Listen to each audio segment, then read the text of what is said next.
Eye of the World by Robert Jorden. Chapter 1. An Empty Road.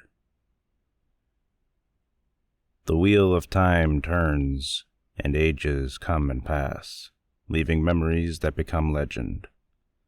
Legend fades to myth, and even myth is long forgotten when the age that gave it birth comes again.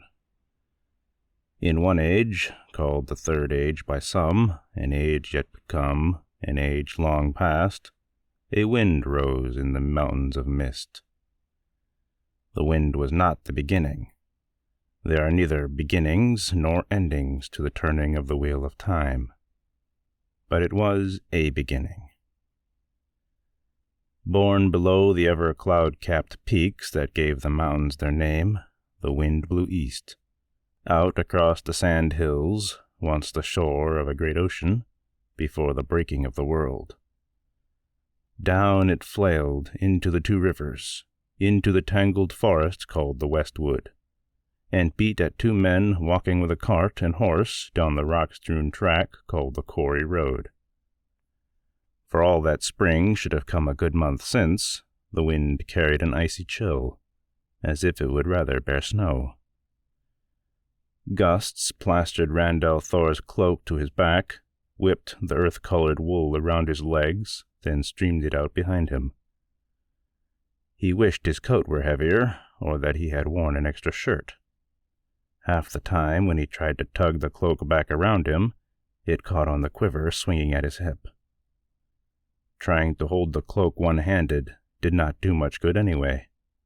He had his bow in the other, an arrow nocked and ready to draw.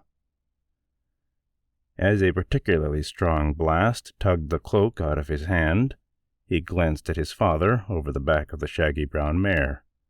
He felt a little foolish about wanting to reassure himself that Tam was still there, but it was that kind of day. The wind howled when it rose, but aside from that, quiet lay heavy on the land. The soft creak of the axle sounded loud by comparison. No birds sang in the forest, no squirrels chittered from a branch. Not that he expected them, really, not this spring. Only trees that kept leaf or needle through the winter had any green about them. Snarls of last year's bramble spread brown webs over stone outcrops under the trees. Nettles numbered most among the few weeds. The rest were the sort with sharp burrs or thorns, or stinkweed, which left a rank smell on the unwary boot that crushed it. Scattered white patches of snow still dotted the ground where tight clumps of trees kept deep shade. Where sunlight did reach, it held neither strength nor warmth. The pale sun sat above the trees to the east, but its light was crisply dark, as if mixed with shadow. It was an awkward morning, made for unpleasant thoughts. Without thinking, he touched the nock of the arrow. It was ready to draw to his cheek in one smooth movement, the way Tam had taught him. Winter had been bad enough on the farms, worse than even the oldest folk remembered, but it must have been harsher still in the mountains, if the number of wolves driven down into the two rivers was any guide. Wolves raided the sheep pens and chewed their way into barns to get the cattle and horses. Bears had been after the sheep too, where a bear had not been seen in years. It was no longer safe to be out after dark. Men were the prey as often as sheep, and the sun did not always have to be down. Tam was taking steady strides on the other side of Bella, using his spear as a walking staff, ignoring the wind that made his brown cloak flap like a banner. Now and again, he touched the mare's flank lightly to remind her to keep moving. With his thick chest and broad face, he was a pillar of reality in that morning, like a stone in the middle of a drifting dream. His sun-roughened cheeks might be lined, and his hair might only have a sprinkling of black among the gray, but there was a solidness to him, as though a flood could wash around him without uprooting his feet. He stomped down the road now, impassively. Wolves and bears were all very well, his manner said, things that any man who kept sheep must be aware of, but they had best not try to stop Tam Thor getting to Emmons Field. With a guilty start, Rand returned to watching his side of the road, Tam's matter-of-factness reminding him of his task. He was a head taller than his father, taller than anyone else in the district, and little of Tam in him physically, except perhaps for a breadth of shoulder. Gray eyes and the reddish tinge in his hair came from his mother, so Tam said. She had been an outlander, and Rand remembered little of her aside from a smiling face, though he did put flowers on her grave every year, at Beltane in the spring, and at Sunday in the summer.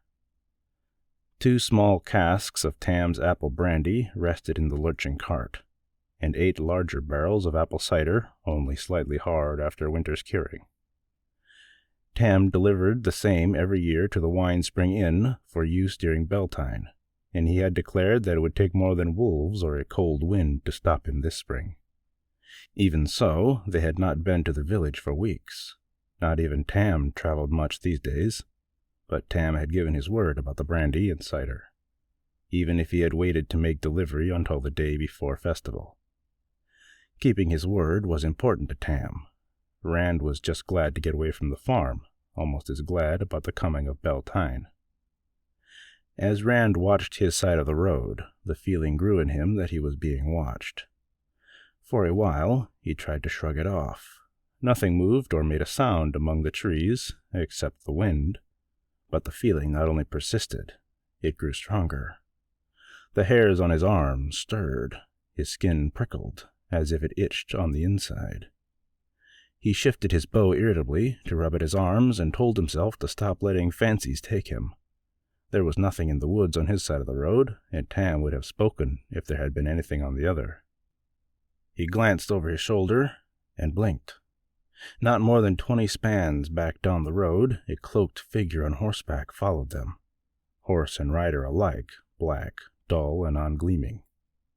It was more habit than anything that kept him walking backwards alongside the cart, even while he looked. The rider's cloak covered him to his boot-tops. The cowl tugged well forward, so no part of him showed.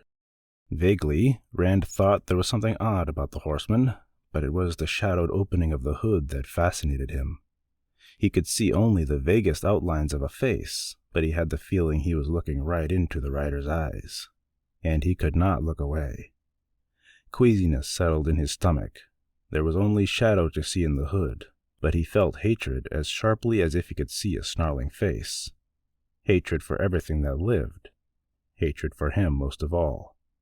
For him above all things. Abruptly, a stone caught his heel and he stumbled, breaking his eyes away from the dark horseman. His bow dropped to the ground, and only an outthrust hand grabbing Bella's harness saved him from falling flat on his back. With a startled snort, the mare stopped, twisting her head to see what had caught her. Tam frowned over Bella's back at him. "Are you all right, lad?" "A rider," Rand said breathlessly, pulling himself upright. "A stranger, following us." "Where?" The older man lifted his broad-bladed spear and peered back warily. "There, down the—" Rand's words trailed off as he turned to point. The road behind was empty. Disbelieving, he stared into the forest on both sides of the road. Bare-branched trees offered no hiding place, but there was not a glimmer of horse or horseman. He met his father's questioning gaze. "He was there, a man in a black cloak, on a black horse." "I wouldn't doubt your word, lad, but where has he gone?" "I don't know, but he was there." He snatched up the fallen bow and arrow, hastily checking the fletching before re-knocking, and half drew before letting the bowstring relax.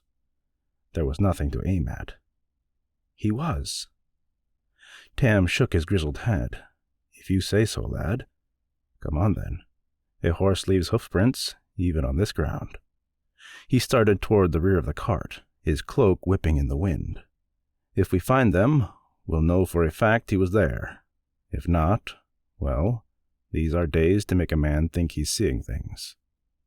Abruptly, Rand realized what had been odd about the horseman, aside from his being there at all. The wind that beat at Tam and at him had not so much as shifted a fold of that black cloak. His mouth was suddenly dry. He must have imagined it. His father was right. This was a morning to prickle a man's imagination. but he did not believe it. Only, how did he tell his father that the man who had apparently vanished into air wore a cloak the wind did not touch? With a worried frown, he peered into the woods around them. It looked different than it had before. Almost since he was old enough to walk, he had run loose in the forest. The ponds and streams of the Waterwood, beyond the last farms east of Emmons Field, was where he had learned to swim. He had explored into the sand hills, which many in the Two Rivers said was bad luck. And once he had even gone to the very foot of the Mountains of Mist, him and his closest friends, Matt Cuthan and Perrin Ibarra. That was a lot farther afield than most people in Emmons Field ever went. To them, a journey to the next village, up to Watch Hill or down to Devon Ridge, was a big event. Nowhere in all of that had he found a place that made him afraid. Today, though, the West Wood was not the place he remembered. A man who could disappear so suddenly could reappear just as suddenly, maybe even right beside them. "No, Father, there's no need." When Tam stopped in surprise, Rand covered his flush by tugging at the hood of his cloak. "You're probably right. No point looking for what isn't there. Not when we can use the time getting to the village and out of this wind."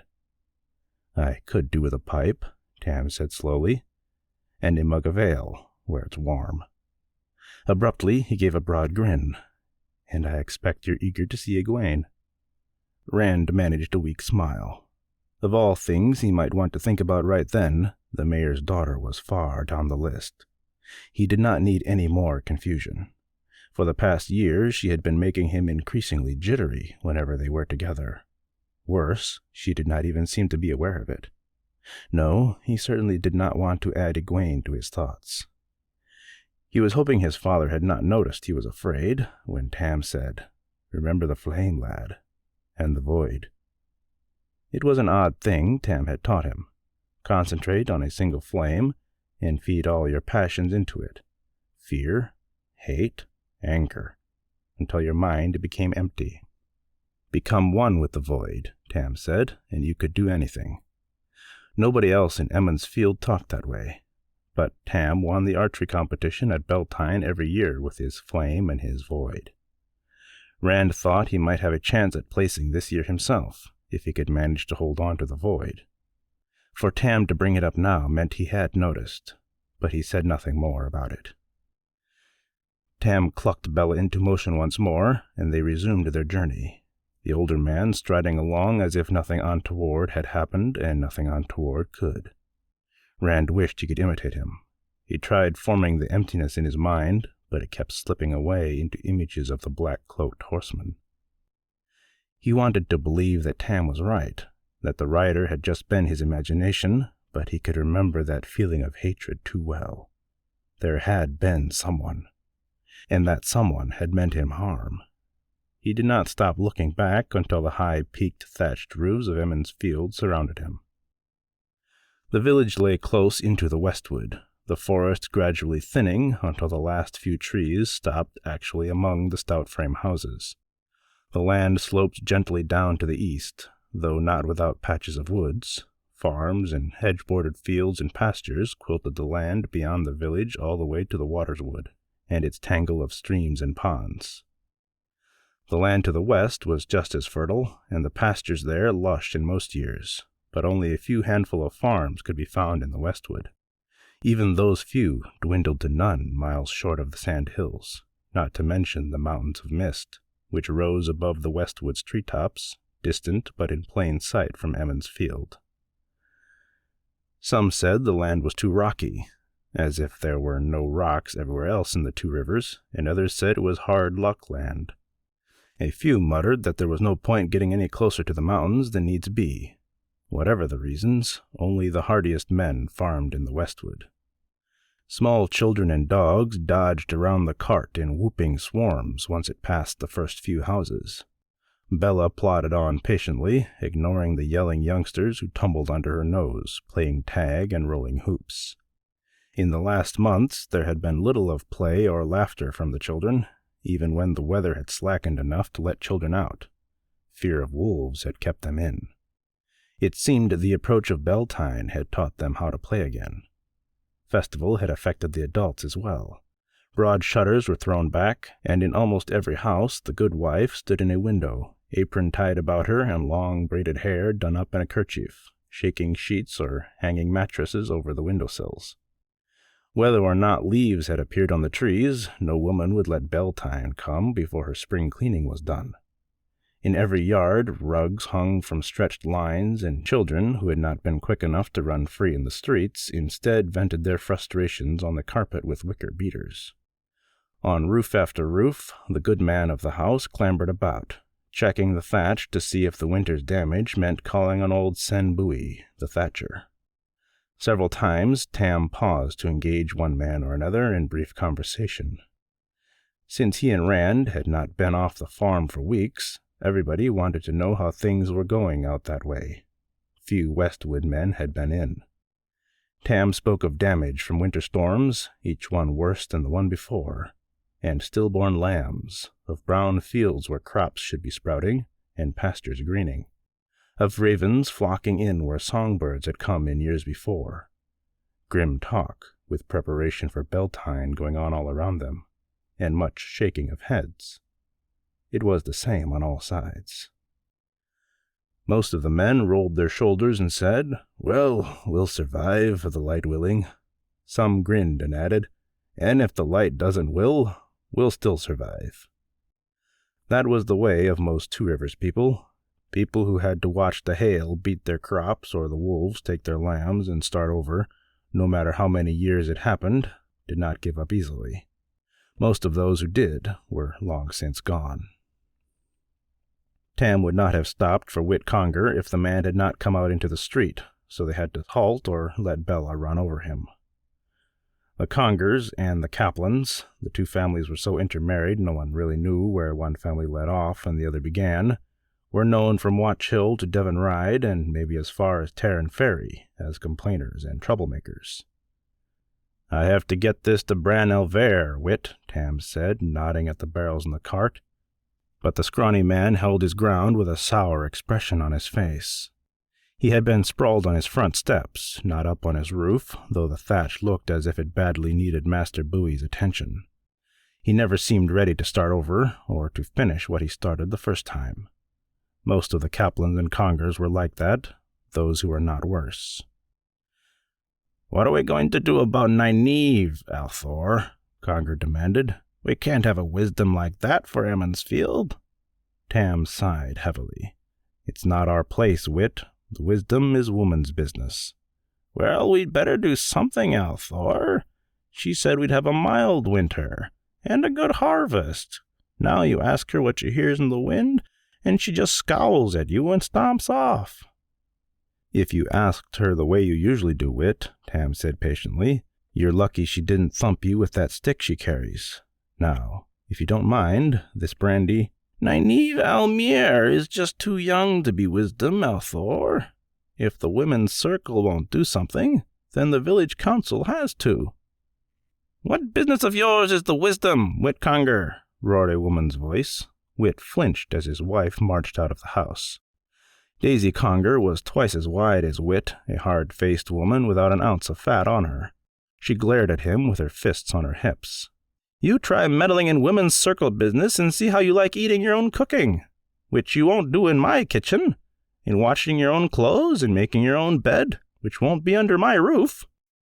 "But Daisy," Whit whined, "I was just—" "If you'll pardon me, Daisy," Tam said. "Whit, the light shine on you both." He got Bella moving again, leading her around the scrawny fellow. Daisy was concentrating on her husband now, but any minute she could realize whom it was Whit had been talking to. That was why they had not accepted any of the invitations to stop for a bite to eat or something hot to drink. When they saw Tam, the good wives of Emmons Field went on point like hounds spotting a rabbit. There was not a one of them who did not know just the perfect wife for a widower with a good farm, even if it was in the Westwood. Rand stepped along just as quickly as Tam, perhaps even more so. He was sometimes cornered when Tam was not around, with no way to escape outside of rudeness. Herded onto a stool by the kitchen fire, he would be fed pastries or honey cakes or meat pies. And always the good wife's eyes weighed and measured him as neatly as any merchant's scales and tapes, while she told him that what he was eating was not nearly so good as her widowed sister's cooking or her next to eldest cousin's. Tam was certainly not getting any younger, she would say. It was good that he had loved his wife so. It boded well for the next woman in his life. But he had mourned long enough. Tam needed a good woman. It was a simple fact, she would say, or something very close, that a man just could not do without a woman to take care of him and keep him out of trouble. Worst of all were those who paused thoughtfully at about this point, then asked with elaborate casualness exactly how old he was now. Like most Two Rivers folk, Rand had a strong, stubborn streak. Outsiders sometimes said it was the prime trait of people in the Two Rivers, that they could give mules lessons and teach stones. The good wives were fine and kindly women for the most part, but he hated being pushed into anything, and they made him feel as if he were being prodded with sticks. So he walked fast and wished Tam would hurry Bella along. Soon the street opened into the green, a broad expanse in the middle of the village. Usually covered with thick grasses, the green this spring showed only a few fresh patches amongst the yellowish brown of dead grass and the black of bare earth. A double handful of geese waddled about, beadily eyeing the ground, but not finding anything worth pecking, and someone had tethered a milk cow to crop the sparse growth. Toward the west end of the green, the wine spring itself gushed out of a low stone outcrop in a flow that never failed, a flow strong enough to knock a man down and sweet enough to justify its name a dozen times over. From the spring, the rapidly widening Wine Spring River ran swiftly off to the east, willows dotting its banks all the way to the Master Thane's mill and beyond, until it split into dozens of streams in the swampy depths of the waterwood. Two low railed footbridges crossed the clear stream at the green, and one bridge wider than the others and stout enough to bear wagons. The wagons' bridge marked where the North Road, coming down from Terran Ferry and Watch Hill, became the Old Road, leading to Devon Ride. Outsiders sometimes found it funny that the road had one name to the north and another to the south, but that was the way it had always been, as far as anyone in Emmons Field knew, and that was that. It was a good enough reason for Two Rivers people. On the far side of the bridge, the mounds were already building for the Beltane fires. 3 careful stacks of logs almost as big as houses. They had to be on clear dirt, of course, not on the green, even as sparse as it was. What festival did not take place around the fires would happen on the green. Near the wine spring, a score of older women sang softly as they erected the spring pole. Shorn of its branches, the straight, slender trunk of a fir tree stood 10 feet high even in the hole they had dug for it. A knot of girls too young to wear their hair braided sat cross-legged and watched enviously, occasionally singing snatches of the song the women sang. Tam clucked at Bella as if to make her speed her pace, though she ignored it, and Rand studiously kept his eyes from what the women were doing. In the morning, the men would pretend to be surprised to find the pole. Then at noon, the unmarried women would dance the pole, entwining it with long colored ribbons while the unmarried men sang. No one knew when the custom began or why. It was another thing that was the way it had always been. But it was an excuse to sing and dance, and nobody in the Two Rivers needed much excuse for that. The whole day of Beltane would be taken up with singing and dancing and feasting, with time out for foot races and contests in almost everything. Prizes would be given, not only in archery, but for the best with the sling and the quarterstaff. There would be contests at solving riddles and puzzles, at the rope tug and lifting and tossing weights, prizes for the best singer, the best dancer, and the best fiddle player, for the quickest to shear a sheep, even the best at bowls and darts. Beltane was supposed to come when spring had well and truly arrived, the first lambs born, and the first crop up. Even with the cold hanging on, though, no one had any idea of putting it off. Everyone could use a little singing and dancing, and to top everything, if the rumors could be believed, a grand display of fireworks was planned for the green. If the first peddler of the year arrived in time, of course. That had been causing considerable talk. It was 10 years since the last such display, and that was still talked about. The Wine Spring Inn stood at the east end of the green, hard beside the wagon bridge. The first floor of the inn was river rock, though the foundation was of older stone, some said came from the mountains. The whitewashed second story, where Brandelwayne Elvere, the innkeeper and mayor of Emmonsfield for the past 20 years, lived in the back with his wife and daughters, jutted out over the lower floor all the way around. Red roof tile, the only such roof in the village, glittered in the weak sunlight, and smoke drifted from 3 of the inn's tall chimneys. At the south end of the inn, away from the stream, stretched the remains of a much larger stone foundation, once part of the inn, or so it was said. A huge oak grew in the middle of it now, with a bole some 30 paces around and spreading branches as thick as a man. In the summer, Bran Elvere set tables and benches under those branches, shady with leaves then, where the people could enjoy a cup and a cooling breeze while they talked, or perhaps set out a board for a game of stones. "Here we are, lad." Tam reached for Bella's harness, but she stopped in front of the inn before his hand touched leather. "Knows the way better than I do," he chuckled. As the last creak of the axle faded, Bran Elvere appeared from the inn, seeming as always to step too lightly for a man of his girth, nearly double that of anyone else in the village. A smile split his round face, which was topped by a sparse fringe of gray hair. The innkeeper was in his shirt-sleeves, despite the chill, with a spotless white apron wrapped around him. A silver medallion in the form of a set of balance scales hung on his chest. The medallion, along with the full-size set of scales used to weigh the coins of the merchants who came down from Berlin for wool or tabac, was the symbol of the mayor's office. Bran only wore it for dealing with the merchants and for festival days and weddings. He had it on a day early now, but that night was winter night, the night before Beltane, when everyone would visit back and forth almost the whole night long, exchanging small gifts, having a bite to eat and a touch to drink at every house. After the winter, Rand thought, he probably considers winter night excuse enough not to wait until tomorrow. "Tam!" the mayor shouted as he hurried toward them. "The light shine on you. It's good to see you at last. And you, Rand, how are you, my boy?" "Fine, Master Elvere," Rand said. "And you, sir?" But Bran's attention was already back on Tam. "I was almost beginning to think you wouldn't be bringing your brandy this year. You've never waited so late before." "I've no liking for leaving the farm these days, Bran," Tam replied. "Not with the wolves the way they are, and the weather." Bran harumphed. "I wish someone wanted to talk about something beside the weather. Everyone complains about it, and folk who know better expecting me to set it right. I just spent 20 minutes explaining to Mistress Al Donnell that I can do nothing about the storks. Though what she expected me to do—" He shook his head. "An ill omen," a scratchy voice announced. "No storks nesting on the rooftops at Beltane."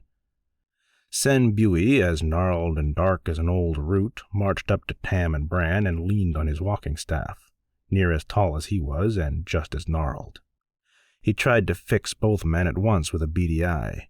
"There's worse to come, you mark my words." "Have you become a soothsayer, then, interpreting omens?" Tam asked dryly. "Or do you listen to the wind like a wisdom? There's certainly enough of it, some originating not far from here." "Mock if you will," Sen muttered. "But if it doesn't warm enough for crops to sprout soon, more than one root cellar will come up empty before there's a harvest. By next winter there may be nothing left in the 2 rivers but wolves and ravens. If there is next winter at all, maybe it will still be this winter." "Now what's that supposed to mean?" Bran said sharply. Sen gave him a sour look. "I've not much good to say about Nynaeve Elmara. You know that. For one thing, she's too young to— No matter. The women's circle seems to object to the village council even talking about their business, though they interfere in ours whenever they want to, which is most of the time. Or so it seems to."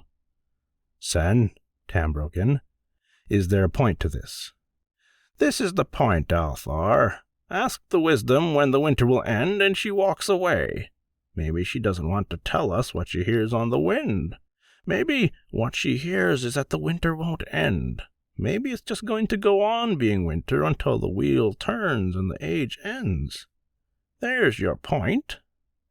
Maybe sheep will fly, Tam retorted, and Bran threw up his hands. The light protect me from fools. You sitting on the village council, Sen, and now you're spreading that Copland talk. Will you listen to me?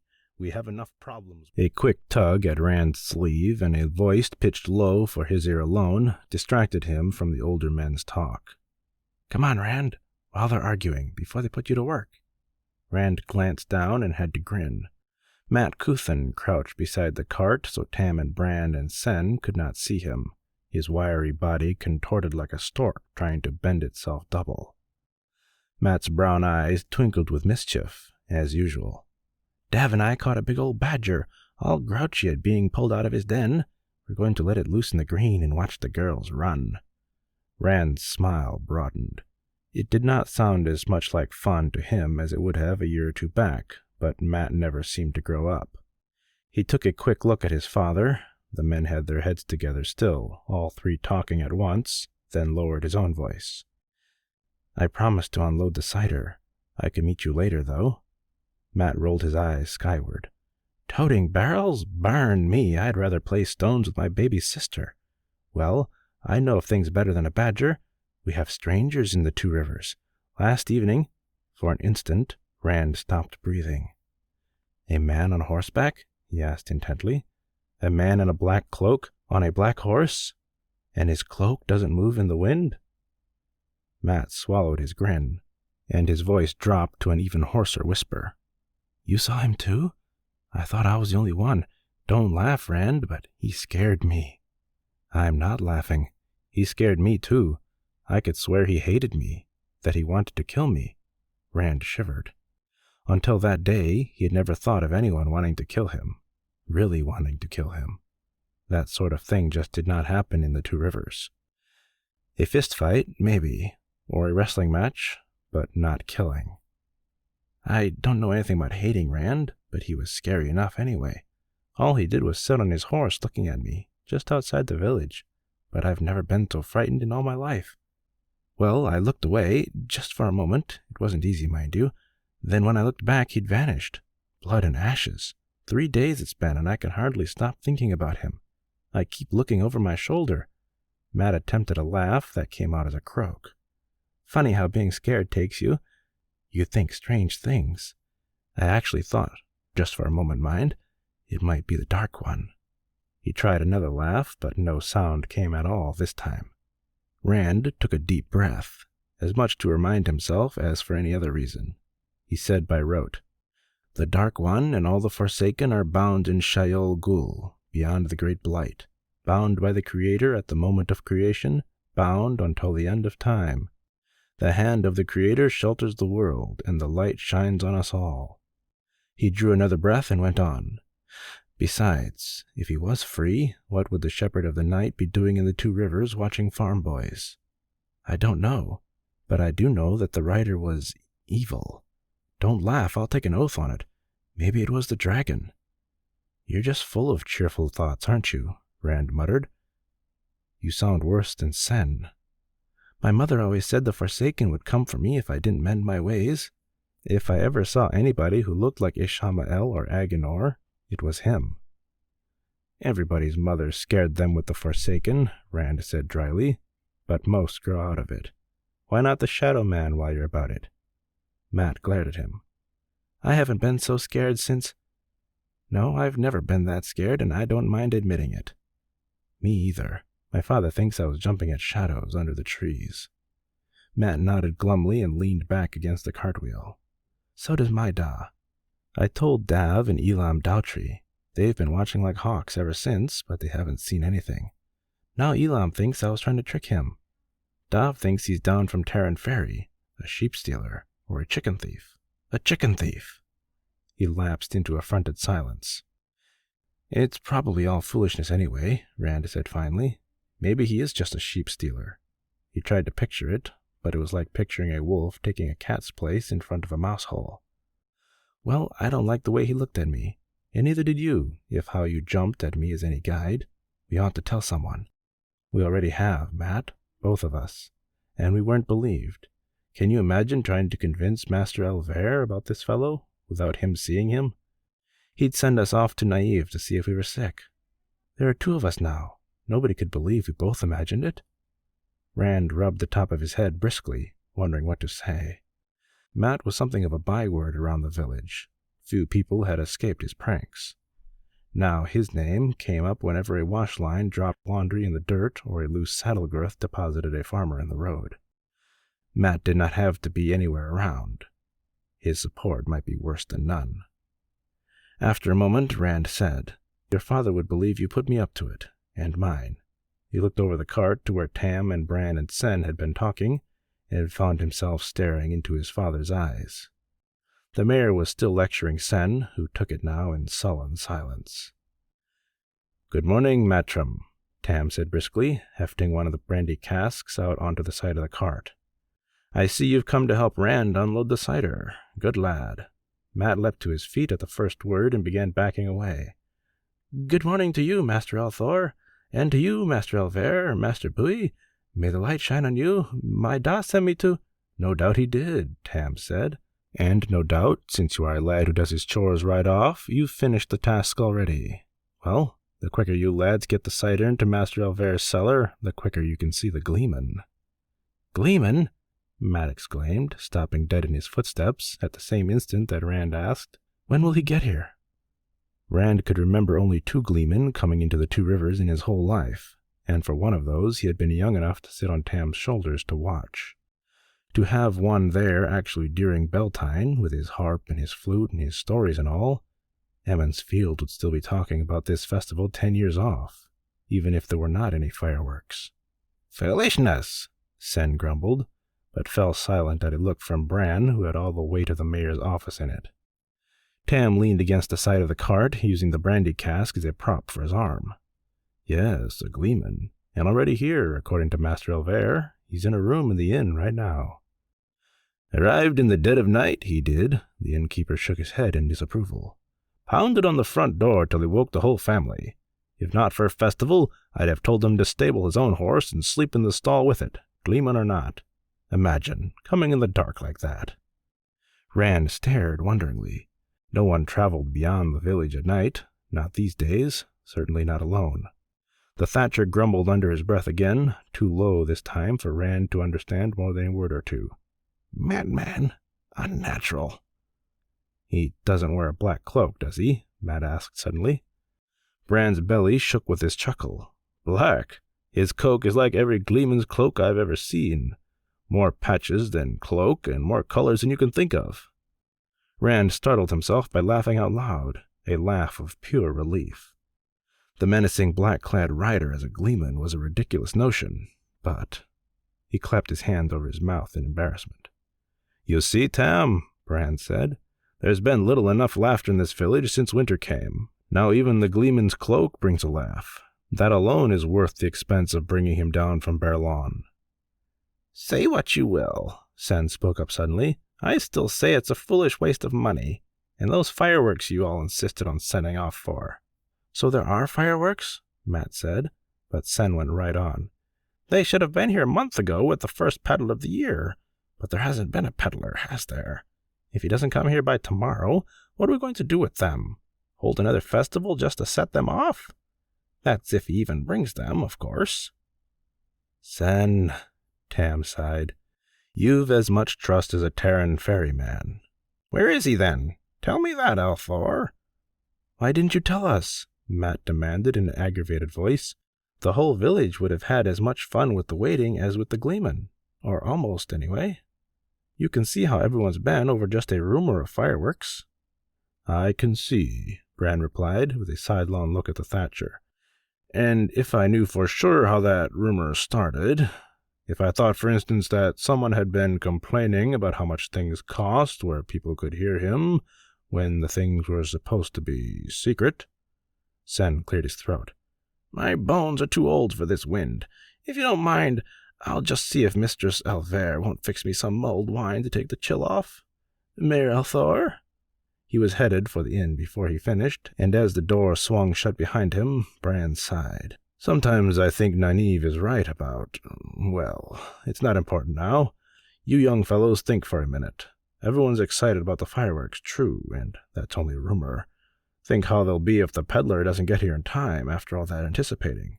And with the weather the way it is, who knows when he will come. They'd be 50 times as excited about a gleeman. And 50 times as bad if he didn't come, Rand said slowly. Even Beltane might not do much for people's spirits after that.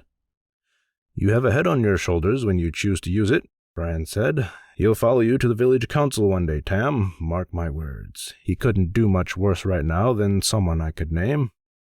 None of this is on loading the cart, Tam said briskly, handing the first cask of brandy to the mayor. I want a warm fire, my pipe, and a mug of your good ale. He hoisted the second brandy cask onto his shoulder. I'm sure Rand will thank you for your help, Matrim. Remember, the sooner the cider is in the cellar. As Tam and Bran disappeared into the inn, Rand looked at his friend. You don't have to help. Dav won't keep that badger long. Oh, why not? Matt said resignedly. Like your da said, the quicker it's in the cellar. Picking up one of the casks of cider in both arms, he hurried toward the inn at a half-trot. Maybe Egwene is around. Watching you stare at her like a poleaxed ox will be as good as a badger any day. Rand paused in the act of putting his bow and quiver in the back of the cart. He really had managed to put Egwene out of his mind. That was unusual in itself. But she would likely be around the inn somewhere. There was not much chance he could avoid her. Of course, it had been weeks since he saw her last. Well, Matt called from the front of the inn. You didn't say I would do it by myself. You aren't on the village council yet. With a start, Rand took up a cask and followed. Perhaps she would not be there after all. Oddly, that possibility did not make him feel any better.